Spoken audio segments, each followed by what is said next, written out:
Naked Heart Revolution is the go-to podcast for high-achieving individuals seeking to transform their relationships and life. Hosted by Jenny Bingham, an intimacy reset coach.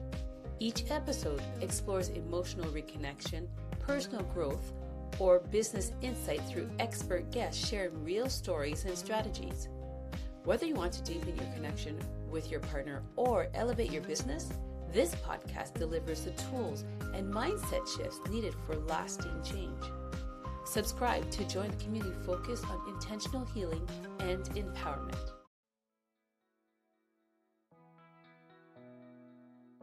Yeah, what is the main thing that you love to do for people? So I'm a recently started as a ghostwriter, and only because I've been an author. I'm an author. I have a book that published. I'm writing another one as we speak. I'm retired. I'm a retired global account executive, and I've been selling for like 25, 30 years. In my career, I asked a lot of questions. That was my job, to help people, so I had to ask questions. My children will tell you that I was an interrogator, and I would say to them, no, with you, I'm an interrogator. With my clients and prospects, I'm just a professional, just asking questions. And typically what I do, Jenny, is at a minimum, I ask 3 questions. Where have you been? Where are you? And where are you going? I remain silent and I let them answer one of those questions in any way, shape, or form. That gives me at least a base to work with. Because what happens is, and what I've learned is, and which is why I'm a ghostwriter, is that everybody has a story. At least one, minimum, right? And so the challenge is people are busy. 2026, people are busy. So the thought leaders and the executives and the entrepreneurs that are busy, who have more than one story, but at least one, they don't have the time to write their story. They don't want to write their story, or they don't know how to write their story. I'm retired. I know how to write. I'm pretty good with the language. I'm not Hemingway. I'm not Steinbeck. I'm not Shakespeare. But given the opportunity, I could put the right words together to make you laugh or cry or both. And I've done that before, and I'll do it again. And it's all from just asking a lot of questions, hearing the client, taking their story, transcribing what I've heard, sending it back, organizing their thoughts, sending it back to them, let them review it, let me rehash it based on their suggestions. And then we're done, and it's your story, your voice, my words, but your voice. And it's really cool, because what I've discovered is that because I talk to a lot of people, I'm asking questions, and there's a story somewhere in that conversation. And I'm listening, I'm paying attention, I'm listening for the clues, and there's a book in everybody. But like I said, everybody's busy. And so I'm there to kind of help them. And not just me, all the ghostwriters out there will all tell you the same thing, right? So it's not just me, but we have a knack for writing. Some people don't. And here's what I've learned as a ghostwriter. When you pass away, Jenny, a library goes with you. Oh. And that's sad, right? Right? Mm-hmm. And unless we get it down somewhere, either on video or audio or both, it's gone. And can you imagine the stories, right, that have not been recorded compared to the ones that have been? So it's just, you know what? It's a great way to spend the day. Like I said, I'm retired, and so I have all the time in the world. I live at the beach. This is my office. I'm looking at the Atlantic Ocean as we speak. I'm happy to say it's still there. And in 2026, I can write anywhere, at any time, right? And why not? And so that's what I do. And I just, I talk to people, and invariably, and if I talk to you for a while and I give you a chance, I'll hear a story from you. And I'll say, Jenny, there's a story there. So everybody's got a story. It's just, there's only so many hours in a day. So, true. Well, I know, long answer to a short question, but that's what I do. That's fantastic. See, the other point that comes to mind is because you're asking questions and you're putting it together in the way that it is their voice. Well, Is it more like a memoir, or is it more like an interview of the person? Yes, it could be both. Depending on why they've hired me, will determine whether it's a memoir or something else. Sometimes it's nonfiction. Sometimes it's a how-to. Here's how I started my business. here's how I ran my company. Here's how I raised my kids. That's like a how-to manual. That's a nonfiction type book. A memoir is a little bit different. It's, tell me about yourself. Where you're from, what did you do, who did you grow up with, right? What were your aspirations? That's a whole different topic. Same process, it's just it's a different feel, it's a different spin, right? It's just a different feel and a different spin. The nonfiction can read like a textbook. The memoir, it's a memoir. It's a photo album in words. Right. So stories of different snips of their lives. Yeah. Yeah. And like I said, you ask enough questions and you listen enough, there are stories there. I don't have a lot of clients because I don't want to have a lot of clients. I want to be focused on like one or two at a time, right? Because it's a lot of work. It's a lot of work. It's a lot of questioning. It's a lot of writing. And I don't know if you're right or not, but writing is rewriting. And whatever I come up with, whenever I write something, however long it is, it's going to get whittled down. And the first draft is always garbage, and that's okay. But you got to get it out there, and it just takes time. So to have a multiple number of clients at the same time, it's not right. It's not fair to each client. Not fair to me. Not fair to them. So one or two at a time, 3 tops, and that's I think too much. I think, but it's not a bad problem to have. So how do you choose which clients you want to work with? Is there certain types of stories that you prefer? Is there a certain type of individual that you like to listen to? Typically, I like that they're breathing. That is a major requirement. And then after that, the world is my oyster. And I haven't turned anybody down yet, but I would imagine somebody who is not focused and all over the place, that would be a challenging story to write. Because I gotta get them focused, and if they're all over the place, it's a challenge. They may not be the right candidate. I haven't gotten there yet. I haven't met anybody like that, but it's possible, right? Think about it, right? I've met entrepreneurs who said, I make more decisions in a day than you'll make in a month. God bless you, right? I couldn't live my life that way. She could, so God bless her, right? But it would be hard to pin her down for a story because she's all over the place. Oh, okay. That would be tough. It would be a challenge. It'd be fun, but it would be a challenge. So, okay. Jenny, everybody has a story. Everybody has a story. Yes, that's true. I was talking with my niece the other day, and I just mentioned one thing or another. She's, oh, that's interesting. Oh, that's weird. Oh, this, that's that. And I looked at her and thought, that's just my life, a couple of things. Just, no, I've never heard that before. So yeah, anything that is new to somebody else is a potential to be super interesting to them. Now, how old is your niece?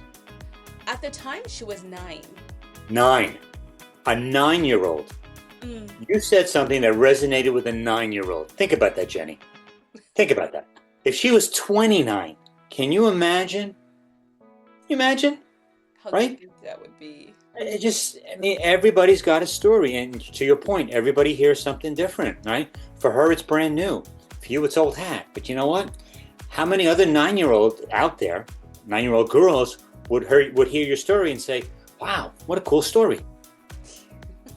Right? So, Jenny, if we had the time, I would start asking you questions about that exchange. What did you say? What happened? What did you feel? What was it like? And we'd get into a conversation. And at one point, I would say to you, Jenny, there's a story here. And you'd say, nah. And I said, call up your niece. Let's hear her opinion. Right? Okay. Well, yeah. So we're bringing you to actually 2 questions came up. The first one, you said, yeah, you'd like to help someone write a story who is breathing. What if, going to the far extreme, someone says, I am thinking of my husband who passed away, and this is what I wanted. I'm thinking of an aunt who was here, and I could feel her in my skin, in my bones, my heart. Does that count as this? Absolutely, story? Yeah. It's not a nonfiction textbook, and it's not really a memoir, but it could be. It could be it would be an opportunity to sit with this man or woman and tell me about your spouse. What do you remember? What was it like? When did you first meet? I mean, think about it, right? The question bank is unlimited. Think about it, Jenny, right? There's so many questions that I could ask. And that's the thing. I don't have a script per se. Every question I ask is going to send me off on a path, right? And at some point, that path's going to diverge and I'm going to go this way. I'm going to hear an answer and I'm going to go that way. So the fact of the matter is, I don't need a script. I just need somebody who's breathing and thinking and feeling, right? And if I ask the right questions and I shut up and listen and I take notes and I pay attention and I listen for the verb and I watch the nonverbal cues because those are just as important, right? Listen for the words, but it just, I mean, over the course of a series of interviews, depending on how long and how much we want to write, let's say 10 or 15 quote unquote hour 90-minute interviews, that's a lot of context. It's a lot of information. Think about it. That's a lot of information to gather and digest and pull together, and this goes here and that goes there, and I'm going to remove this and I'm going to add this, and it's when we're done. I mean, it's like Frankenstein. It's like creating a monster, right? It's like creating this being, right? It's bringing this thing back to life. It's really cool. It's very cathartic. It really is. It sounds so deep, almost therapeutic. Absolutely. So here's another question. So you started to go into for example, 90 minutes, 15 sessions of. Is that how long it takes? Or doesn't have to be. No.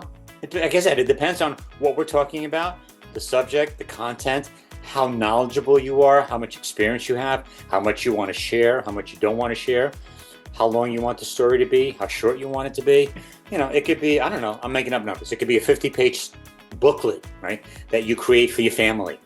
It could be a 300-page how-to, right, whatever, right? So there's no, it's not cookie cutter. It's everybody, it's all custom, right? It's not off a shelf. It's everybody's different. Everybody's story is different, right? Everybody's story is different. It's just there's no rhyme or reason.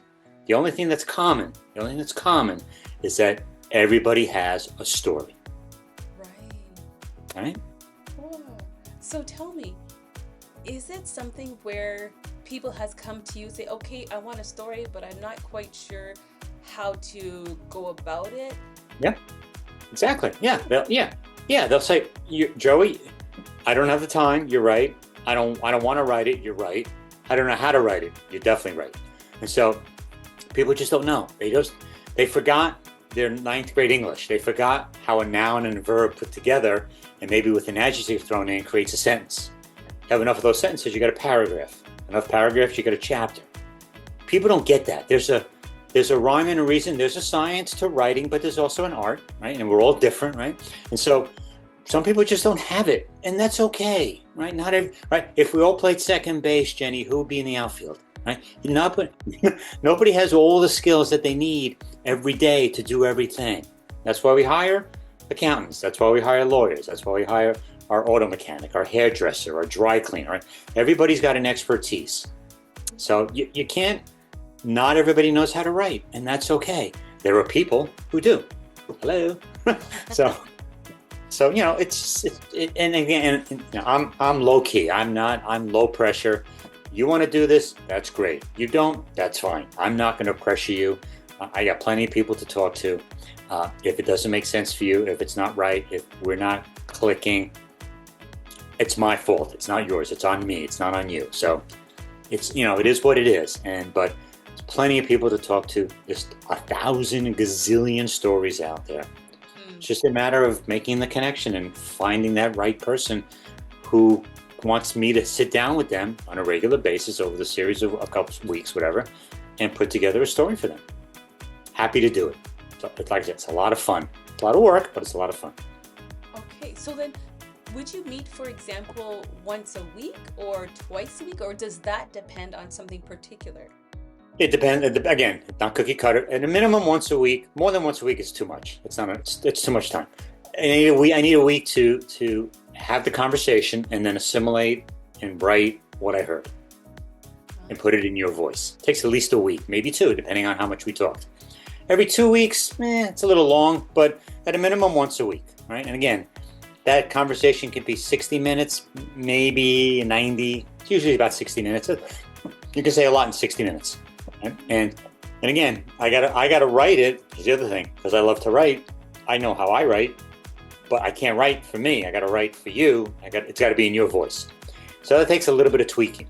And I got people around me who help me, who support me, who read my stuff, who give me feedback.